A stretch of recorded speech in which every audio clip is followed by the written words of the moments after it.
The drilling industry's always been a rough and ready business. You know, you have solid mechanical skills, great technical abilities, you're going to get promoted.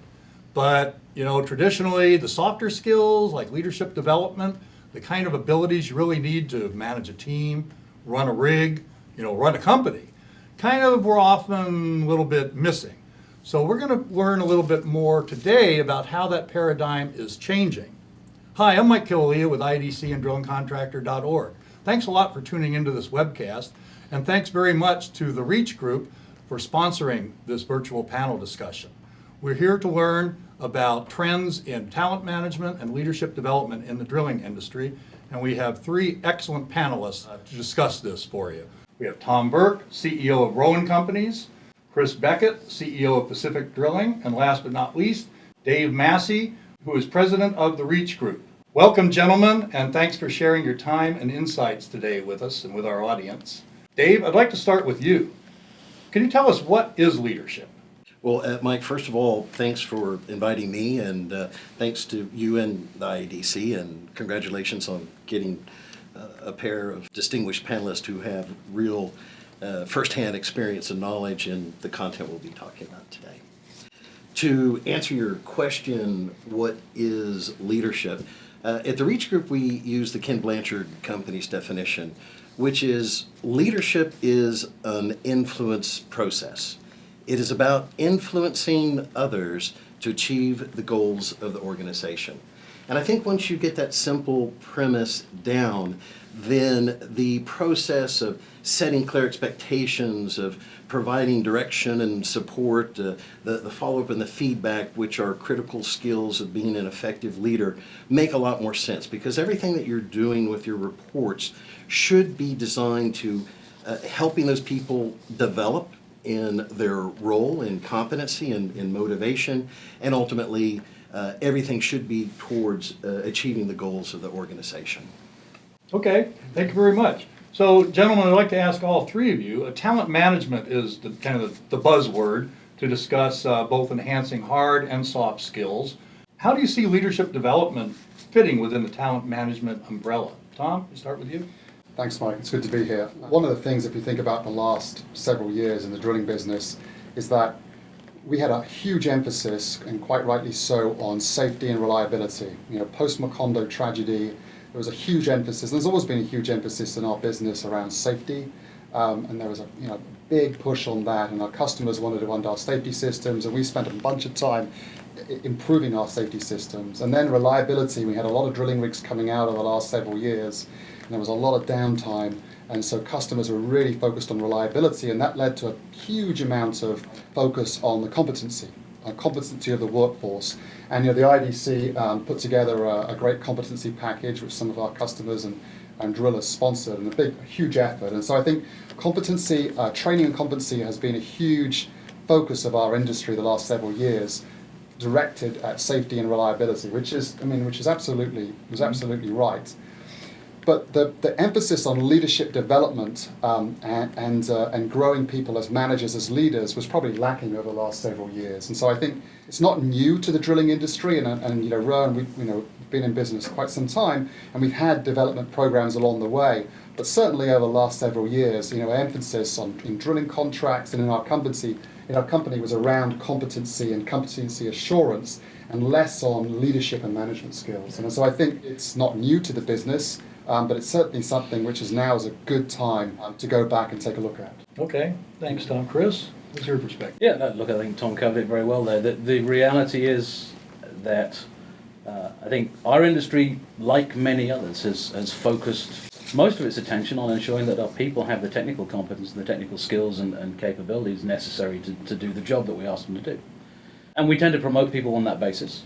As they become more technically competent, they progress up through their own particular skill or craft set, until they reach a point where their technical competence is no longer the decision factor in whether they're successful. And typically, we've promoted them without giving them any of the skills they need to actually become a true leader or a supervisor or manager.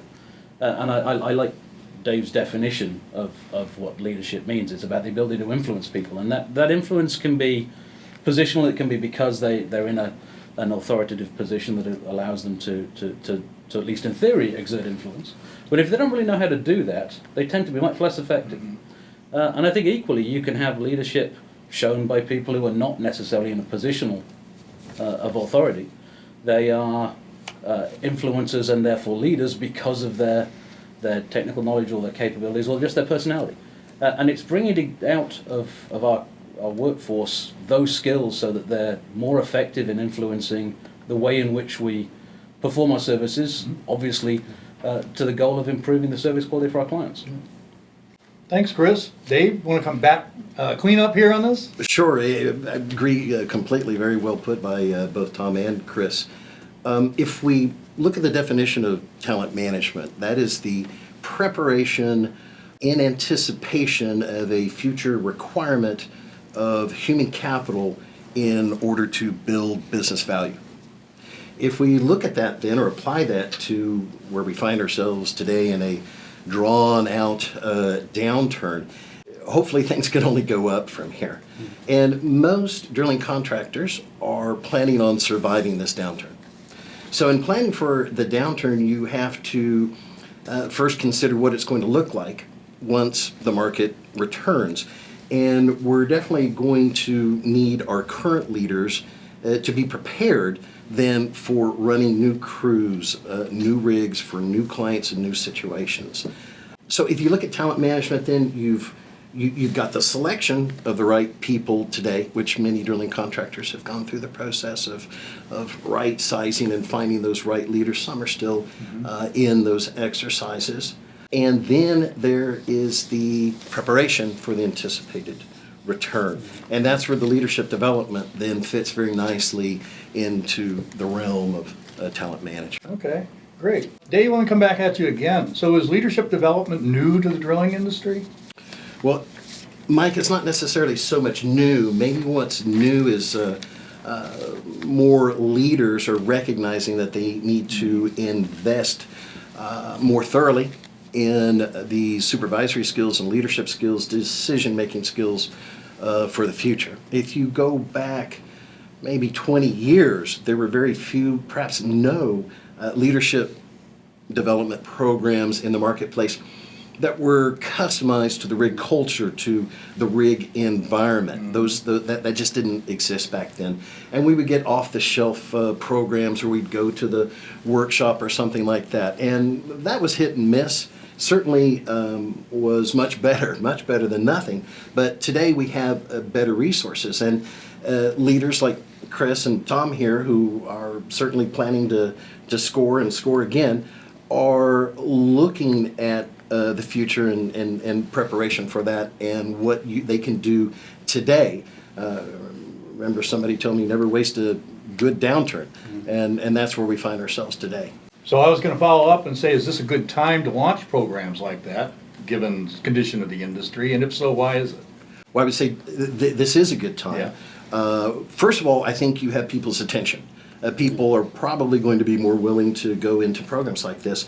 But perhaps more importantly is when the market does turn and we're bringing on new rigs and new crews, and you start splitting your high caliber talent that you have today into newly promoted positions.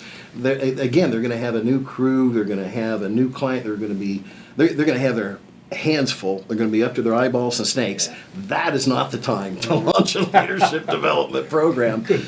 Today would be a good day in anticipation of that future. Right. Great, thank you. Chris and Tom, how is leadership development impacting your businesses, your companies? Chris? Look, I think very much along the lines of what Dave talked about.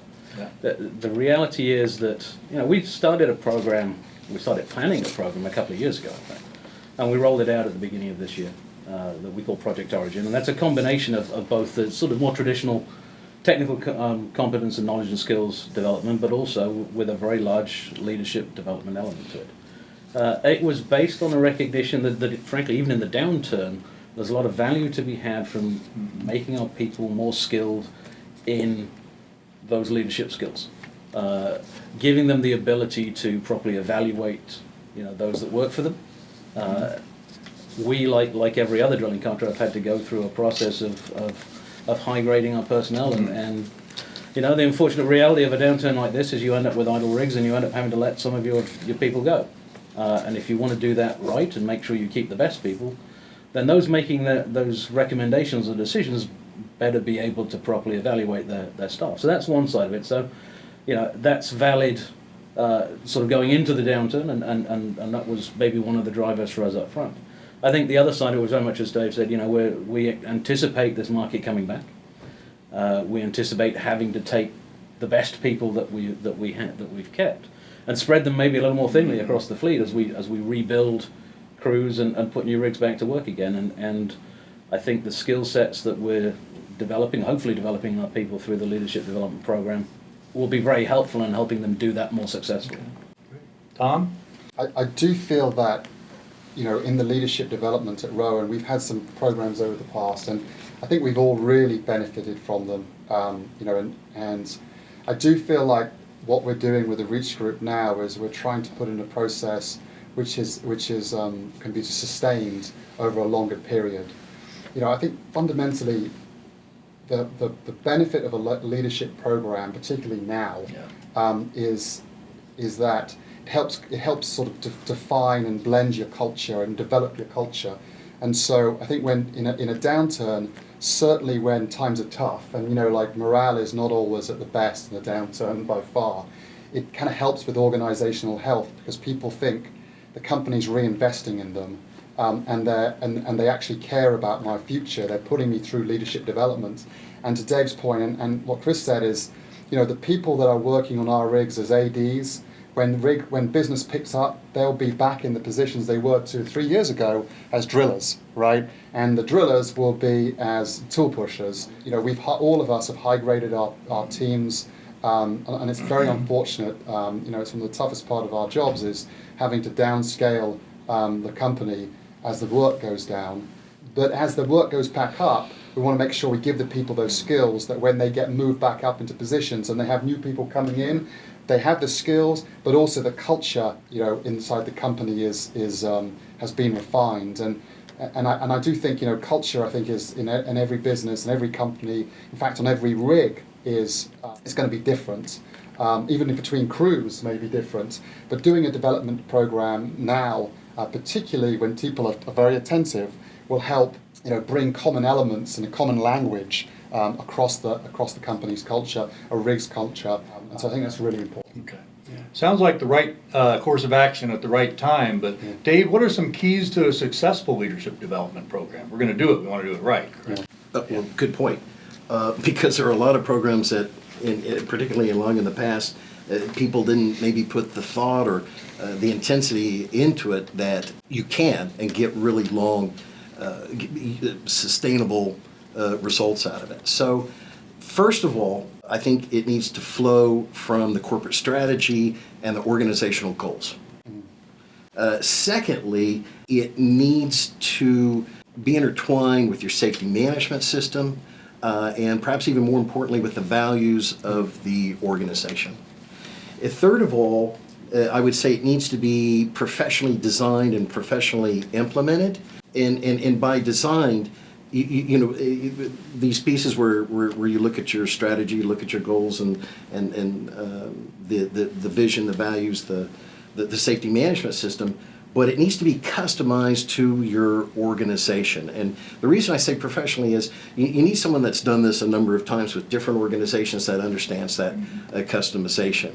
And the part about professionally implementing, we're really talking about coaching here. Several reasons for that. One, if people go to a workshop and they get the content and they know that there's not going to be any follow-up, they're not going to be as engaged or attentive as they would be if they know that there is going to be follow-up, if they know that it's going to be ongoing. Then fourthly, a really key point is the expectations from the C-suite. The C-suite needs to set the expectation with the entire organization, but they really need to with their managers, and that expectation needs to cascade down to the supervisors that this is the way we're going to do business. And you do that by asking questions continually. I don't mean just once in a while, but you continue to ask questions in every possible conversation with all individuals. How's it going? Are you seeing signs of better communications? Are you seeing more effective planning meetings? Or you seeing people resolving conflict? The different things that you may have in your leadership development content. And about the time that you've asked that question so many times and finally they tell you before you ask, then you know you've gotten to a good place. Because as soon as you take your foot off the gas, the bus tends to slow down, the bus leaves the road, goes in the ditch, it has to be part of the way that you do it. And that's about those expectations and the element of sustainability. Okay, great. Well, for all three of you, Dave, of course, has a lot of experience with it. You gentlemen, Tom, Chris, you're getting more and more experience all the time. What common misconceptions about leadership development have you all encountered? Tom, you want to go first? So I think a couple of things. One is, we have a lot of discussions internally about the difference between management training and leadership training. And I think, I like your definition as well. It's sort of the definition of getting other people to do what we want them to do because they want to do it, right? Is sort of a kind of a good way of thinking about it. That's sort of leadership. And then there is management training, which is sort of more hard skills, right? And so I think we are trying with the REACH group to sort of teach principles and without getting too far in the weeds on leadership training, right? To teach principles, personality types, to principles, but also give as part of the leadership training, but also to mix in a few hard skills, right, as part of the program. And so I guess it is leadership training. That's what we're trying to achieve because we want to influence. But we're not doing a pure leadership. We are mixing in some hard skills, which might be, documenting discipline or something, very, very blocking and tackling like that. But when it comes to leadership training, still being quite principled, teaching principled as opposed to sort of telling people, if this person does that, you need to do this, right? So where we failed in leadership training in the past is we have put in a good program from the CEO down to frontline leaders. We've all been engaged in the program, and then it's sort of fizzled out over time. It may take two or 3 years, but we've not had a program. I don't think you can do something where you get everybody on the same page and then just think it's going to stay in the company. Because people move between jobs, new people join, people leave, and before you know, you look around the room and says, well, that's not, we all understand that's the way we should be doing it, and it's like, we weren't here at that point. Right. And I also feel, again, maybe a little bit off the point is, it is important that the C-suite is saying this is important, right? Because if they don't hear the directive from the top, everybody's got a lot of stuff going on and they'll say, well, this isn't important, right? So it's got to be important to us to make it important to them. But also as far as influencing operations, I think a crane operator in a drilling company is probably one of the most important supervisors. And we have this discussion internally who may have come from being a roustabout, may have become an assistant crane operator, maybe a deck supervisor, a lead roustabout, and then promoted into the crane operator. He is the person that is the first leader that a new employee at the drilling company sees. So he's the person that probably has the most influence. And yes, I can talk about the importance of it, but if those frontline leaders are not bought into it, we need to put a lot of particular emphasis on them, right? And so I feel like, I know Chris, your program's further along than in its development than ours, but we're trying to sort of have the whole company from the top do it, but obviously focus on those frontline leaders. Okay, Chris? Yeah, I think there's a number of things. I think there's a general perception that a leadership development program is something you give to your leaders, and that is effectively a top-down exercise. Yeah. And there's no question that you have to have buy-in from the top down all the way through the organisation.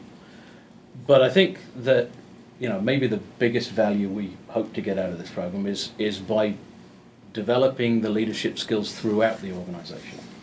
We're trying to make sure that people have the skills before they absolutely have to use them, and that they use them every day, not just because they happen to be the supervisor, but because they have an ability to influence their colleagues and make sure we improve the performance of the work or the efficiency of the work.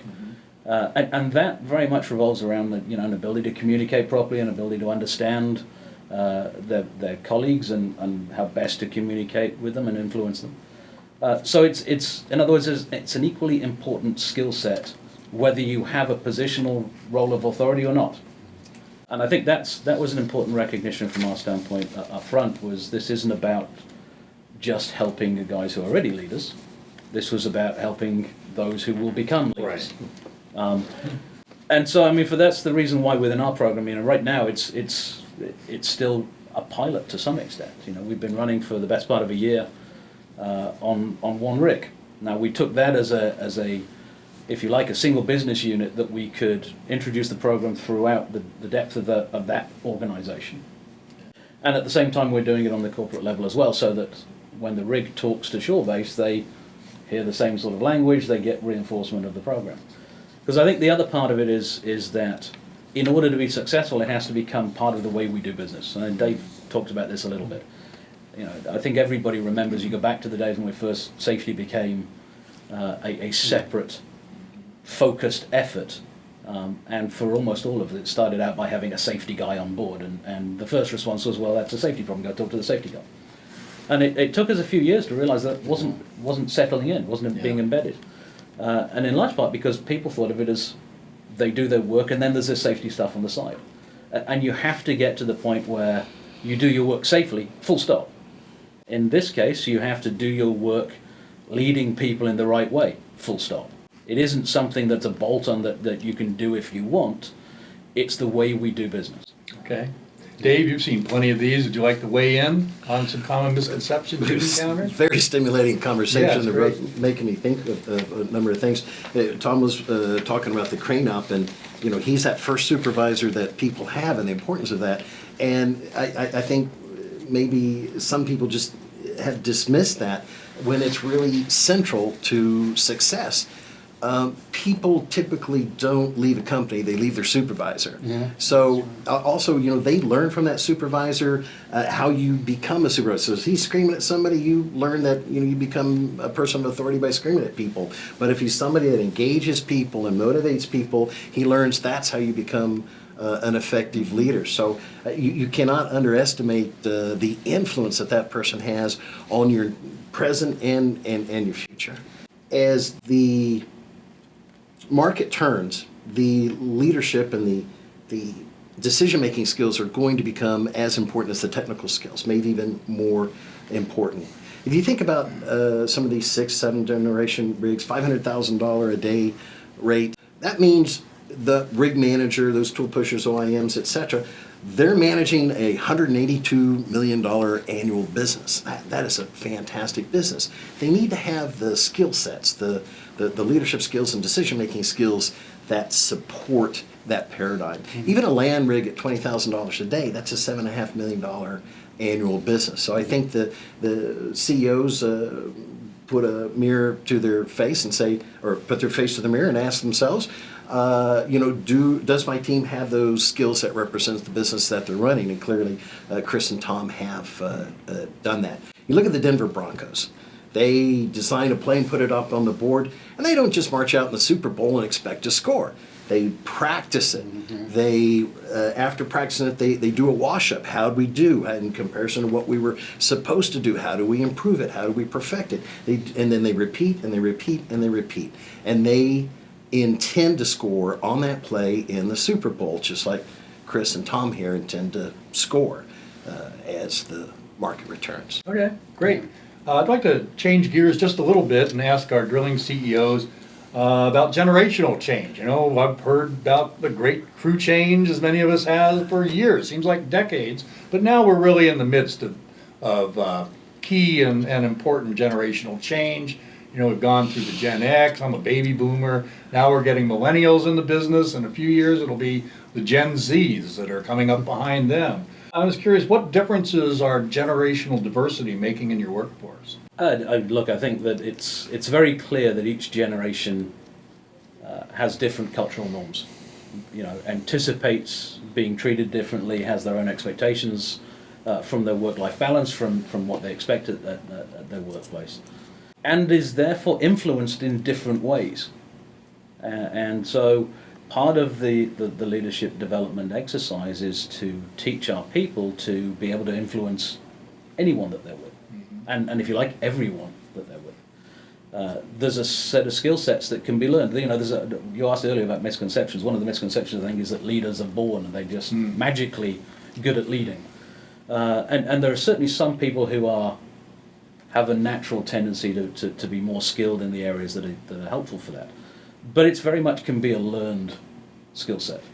And what we're trying to do is teach our people to be able to communicate and influence more effectively with multiple different personality types.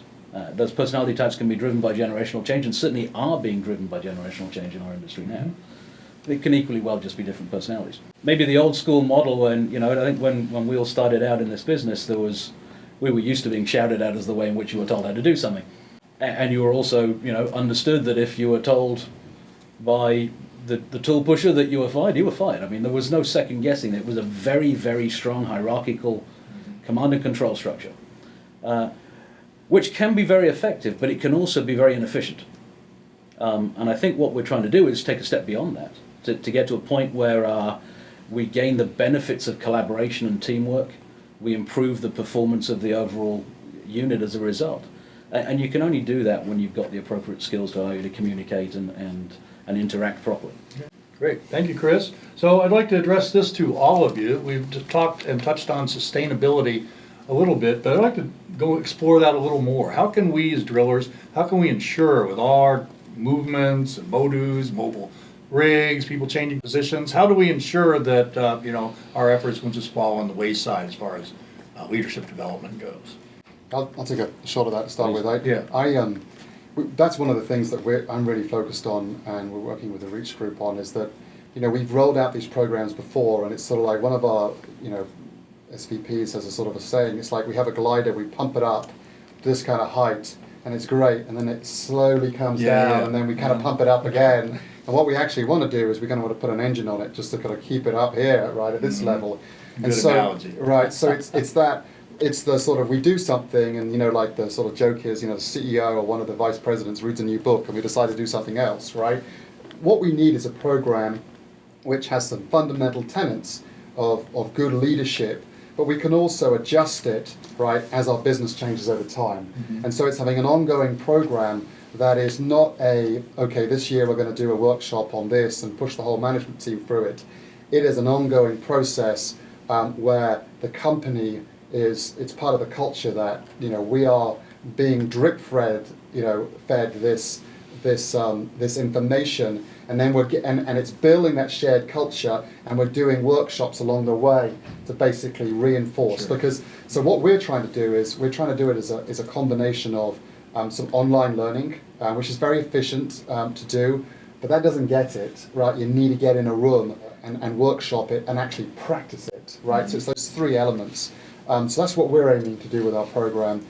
I do feel that sustainability is going to be particularly important in the Upturn, because it'd be nice to think that the next Upturn is going to be just a sort of a gradual improvement over time. The last few Upturns haven't been like that. It's been sort of it's been down, and then it's been like, get me another rig crew, right? It's enormous. And enormous, and it'll go like this, and right. So we've got to have a program which will also scale along the way. So I think sustainability is really important, and we've made some mistakes in the past where we've said, right, this is really important, and then something else is, our program hasn't been flexible enough to change over time, and that's what we're hoping to address, and have a program which really doesn't stop. Okay, great. Yeah. Chris, what do you think? Yeah, look, I think Tom's absolutely right, and this challenge of how do you stop the balloon deflating is one that we'll face. Yeah. From our standpoint, I think we've looked at it a couple of ways. Firstly, it's partly about how you build the foundation and embed the program in the first place. That's why we very much have followed the program that Dave talks about of coaching as a mechanism to embed the model. As an industry, we're very used to the idea of on-the-job training being the best way for people to learn. If you teach them something in a classroom, you then have to take them out and have them do it fairly continuously, because it's the repetitive repeating and of that activity that helps them really embed it. And this is the same. So, we bring people in for a week-long class. We feed them from the fire hydrant, if you like. And then we've got to make sure that they don't just lose it all as soon as they get back out to the rig. So we have a program of continuous coaching and mentoring on board the rigs, to ensure that we're watching the way they behave, that we're reinforcing the good things they do, catching the less effective things, and showing them alternative opportunities at the time, so that you really begin to embed it in the way in which they do their job. I think the second thing about sustainability is, and Dave said this at the beginning, it's got to come from the top. It's got to be a commitment from the whole organisation to ensure that it stays relevant and important to people. And people, it's not just lip service, it's seen to matter. And then, the biggest challenge, so we feel like we've built a program that does that. The challenge that we face as well, and I'm not sure we've necessarily got the answer yet, is how do you do the reinflation of the balloon as it starts to sink down? We're trying to, so far we've been focused on making sure it doesn't sink. Okay. But we recognise that will happen. So I know Tom's been looking at ways in which to add incremental support to the program by using online training and some of the other new tools that are available to us these days. And I think we're going to be looking at the same sort of thing. But at its heart, it has to come from a belief that it's the way in which we do business. It's not something you add on, and it's embedded in the whole organisation. All right, great. So Dave, how do we keep Tom's glider aloft, and how do we keep Chris's balloon full? And my bus. Yeah, on the road. Right, exactly. We're definitely aligned in our theory here. It needs to be the way that business is done. Our people are really bright. They know immediately how serious the leaders are, whether it's the rig manager, the operations manager, or the C-suite. They read immediately from body language and tone the effort and time put into the message and rolling this out, the face-to-face time, all those things. They read the tea leaves immediately and know how serious you are. And that's how serious they're going to take it. And you shouldn't expect them to take it any more serious than how that's rolled out from that C-suite and the managers. You can't go through this check the box or pretend type. I'm going to pretend that I'm supporting it. That doesn't work. It has to be visibly leading it, and that's how you keep the air in the balloon and the glider aloft in the bus on the road. So it takes some effort. It takes sustained effort until the organization is responding to you before you respond to them. And it takes time. Each individual, you're talking 7 to 12 conversations before they really realize that you're truly serious about this. You're not going to stop asking about how such and such is going. You're really genuinely interested, and you're asking them about how the next level down is responding. You're ensuring that they go to the next level to get those answers. So that's part of it. That's really the theory. Mechanically, you need to have some internal champions. So it's great to have the reach group involved, and we're happy to be thoroughly involved, but you also have to have your internal mechanisms. And so a good place to go is your HR department, because they're naturally inclined towards leadership development and the softer skills and stuff. You may find success also going to your HSE personnel that are dedicated to the field or the rig, because you will have new people brought on board, new hires into the industry, new hires that came from other companies that need to be indoctrinated into this is the way we're doing business, and this is how serious we are about it, by the way. So you need those assets. Those HR people, the HSE people, they can be coached to take on those internal champion roles, and they're an important part of making sure when you're busy doing some other things and you can't be on 12 rigs at the same time. Correct me if I'm wrong, but I'm pretty sure you can't be on 12 rigs at the same time 24 hours a day. No, these guys are pretty talented. Exactly. So you need those resources that can be watching what's going on and be your helping hands and eyes and ears to make those things happen. So you have to have the mechanics, Sure. But you also need to have your leadership piece, and insistent upon the next level, and equally insistent that they be insistent to the next level. If you do that, it's going to be beautiful, and your globe's going to be around the world. Okay, great, thank you. So last question, gentlemen, and this goes back to the culture bit that's come up before, so we want to explore it a little bit. Sometimes we have a model in our minds of what our company culture is, but programs like leadership development might reveal things that our employees believe is a culture that differs from our model. What has y'all's experience been like with that? It's a tough question. I think sort of culture to me, there's different definitions of culture, and I think culture is really key. And culture is, the definition I like is sort of a shared understanding about the way the world works, right? You know, this is how it works in this company, right? And I think with a global company with operations, you know, for us in different, you know, North Sea, Middle East, Southeast Asia, Gulf of Mexico, and the culture has shifted over time. You know, for us in 2004, we had a lot of rigs in the Gulf of Mexico, and they were all jackups. And now we have a lot less rigs in the Gulf of Mexico, and the ones that we have are mostly drill ships, and we have rigs in the Middle East and other parts. And so I think, you know, as far as the culture, each rig has its own culture, each region has its own culture, and it's based on, you know, previous beliefs. The people came, how long they've been in the company, which rigs they worked on. There's a lot of elements to it. We should be continually, and you know, it sounds a little sort of theoretical, but we should be continually thinking about how we're crafting our culture and developing the culture. I think I heard Dave say once, we've all got a culture, whether we like them or not, and the culture that we've got is the culture we deserve, right? You know, so I think we have to be thinking about developing those cultures, and a leadership development program is one way where you say, this is how we think about the world, right? This is how you should think about influencing others, right? Is it, you know, is it screaming, or is it laying out expectations? And I think in our business, you know, we're in for some tough time over the next several years, right? There's no doubt. You know, we're all going to need performance, and we're all going to have very high expectations of ourselves and our workforce. And I think a leadership program is absolutely a great way to lay that out and say, you know, there is a line of people who want to come to work at our companies, and this is the way we're going to behave. And we all have a shared understanding of what is expected as a leader in this company, right? And if you don't want to do that, that's not the way you think, there's the door, right? And it sounds kind of harsh, but, you know, it doesn't seem like we're going to have the sort of day rates that, you know, which we've had over the last several years that Dave talked about.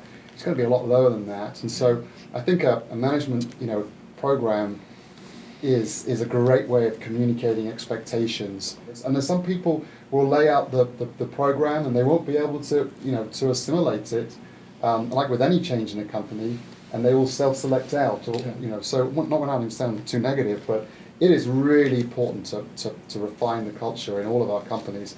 And in a downturn, you know, the health of the organization, the morale, the organization wants, you know, demands help in understanding what the expectations are. Right, I think. So, Great. yeah. Chris?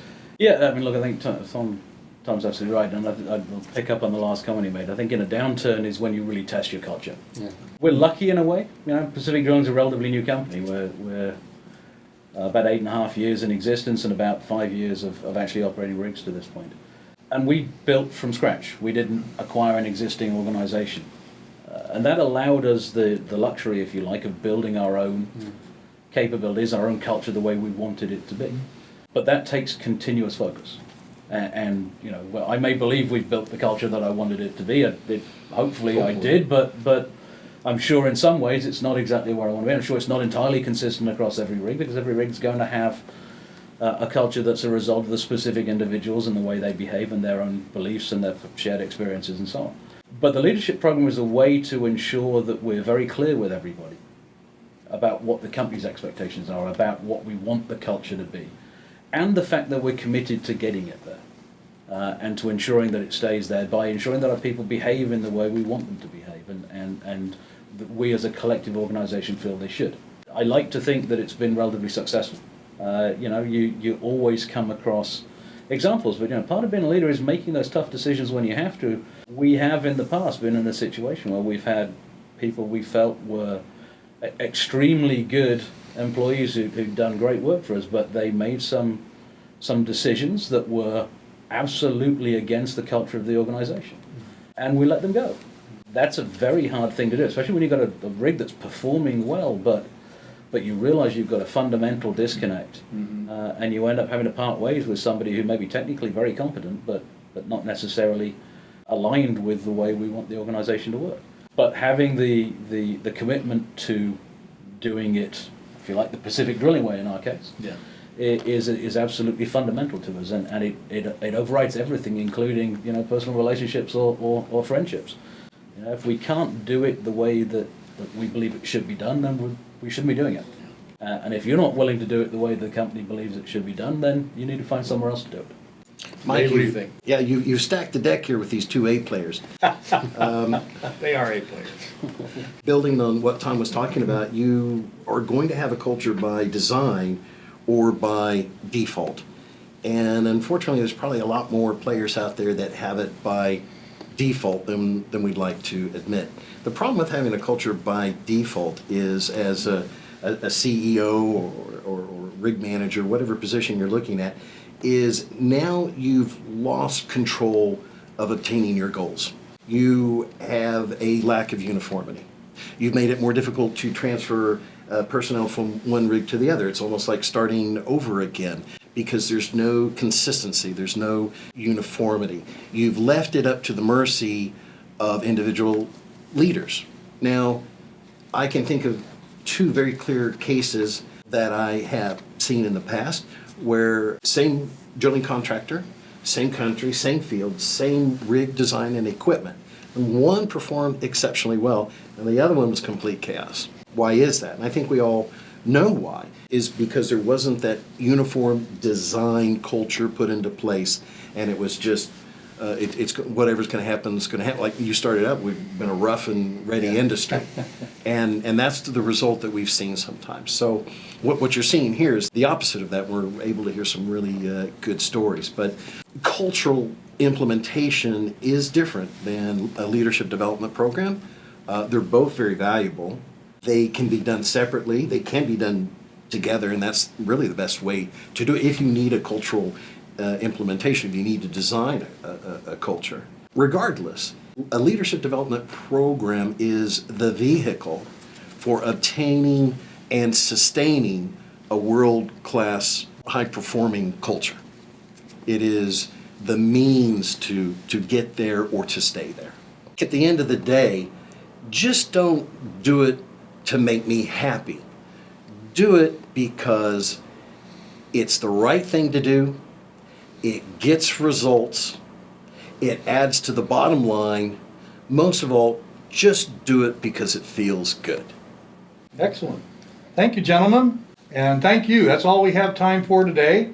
I'd like to thank our guests very much, Tom Burke, Chris Beckett, and Dave Massey, and our heartfelt thanks to the Reach Group for their gracious sponsorship of this webcast. And thanks to you out there for tuning in and for submitting questions. The answers to those questions are posted in PDF format on our website here. Again, that's all we have time for today. Come back, return, bring your colleagues. This webcast will be out for a good year so that the industry can benefit from it. So in the meantime, stay safe, keep it turning to the right. I'm Mike Kilalia, IADC and drillingcontractor.org. See you next time. Bye.